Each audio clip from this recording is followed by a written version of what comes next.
మీరు అబ్రహాం సంతానమని నాకు తెలుసు.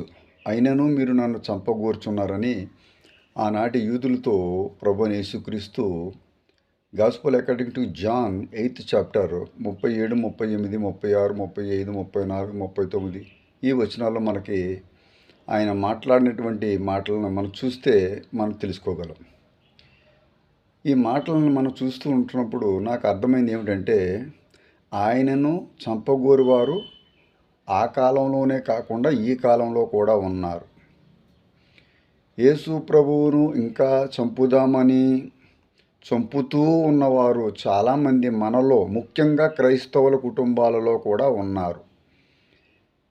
ఏమిటండి అయ్యా మీరు ఇలా మాట్లాడుతున్నారు అని మీరు నన్ను అడిగితే, ఆయన ఒక మాట చెప్పారు. మీలో వాక్యానికి చోటు లేదు. ఎవరైతే వాక్యానికి చోటెవరో వారు నన్ను చంపగోరువారని యేసు ప్రభువారే భూలోకంలో మాట్లాడినటువంటి మాటను మీరు పరిశీలన చేసుకోండి. 8th chapter of John gospel and 37.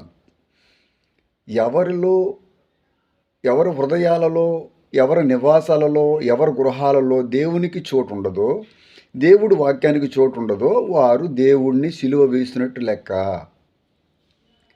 శ్రమ దినాలను పాటిస్తున్నారు, లెంట్ డేస్ పాటిస్తున్నారు, ప్రతిరోజు మందిరాలకు వెళ్తున్నాము. మనలో స్పేస్ ఉండాలి. మనలో దేవుడు వాక్యానికి మనం చోటు ఇచ్చేవారుగా ఉండాలి. అంటే దేవుని వాక్యాన్ని పాటించేవారుగా ఉండాలి. మీ యందు నా వాక్యము నిలిచి ఉన్న యెడల అనేటువంటి మాట ఆయన అంటాడు. నా యందు మీరును, మీ యందు నా వాక్యము నిలిచి ఉన్న యెడల మీకు ఏది ఇష్టమో అడుగుడు, అది నేను మీకు అనుగ్రహిస్తాను, చేస్తానని ఆయన చెప్పలేదా? చాలాసార్లు మన సెల్ ఫోన్లో, మొబైల్కి ఒక మెసేజ్ వస్తుంది, స్టోరేజ్ ఫుల్, నో స్పేస్. ఇక మీరు డౌన్లోడ్ చేయాలనుకుంటున్నవి ఏవి కూడా డౌన్లోడ్ అవ్వు, స్టోర్ అవ్వవు. ఎందుకంటే అది స్టోరేజ్ ఫుల్ అయిపోయింది. మన స్టోరేజ్, మన హృదయాలలో కూడా స్టోరేజ్ కోరికలతో, ఆశలతో, లోకాశలతో, కోరికలతో, కోపంతో, క్రోధంతో, కక్షతో, కామంతో, తాపంతో, వ్యభిచారంతో నిండిపోయింది. స్టోరేజ్ ఫుల్ అయిపోయింది. హృదయంలో ఇక దేవుడు వాక్యానికి చోటు లేదు. దేవుడు చెప్తున్నటువంటి మాటలు విని దాన్ని గ్రహించి దాన్ని అమలుపరిచేయడానికి ముందుకు వచ్చేవారు లేరు. ఇటువంటి వారు అందరినీ దేవుడు ఒక మాటతో అంటున్నాడు, మీరు నన్ను చంపగోరుచున్నారు. దానికి వారు ఆశ్చర్యపోయారు. I know that you are the people of you are the generation of Abraham. మీరందరూ కూడా అబ్రహాం సంతానం, కుమారులు కుమార్తెలు నాకు తెలుసు. బట్ మీరు నన్ను చంపగోరుచున్నారు. ఎందుకంటే దేవుడు చెప్పే మాటలు, దేవుడు యొక్క వాక్యానికి వారు చోటు ఇవ్వలేకపోతున్నారు.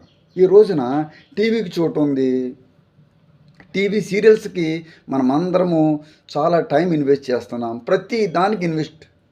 ప్రతి విషయానికి మనము టైం ఇన్వెస్ట్ చేస్తున్నాం. కానీ ఒక వాక్యాన్ని స్టోర్ చేసుకోవడానికి, స్టోర్ చేయబడినటువంటి వాక్యము ఇంప్లిమెంటేషన్ కొరకు మనము స్పేస్ ఇవ్వటం లేదు. దాన్ని మనమందరం గ్రహించాలి పిల్లారు ఈ రోజున.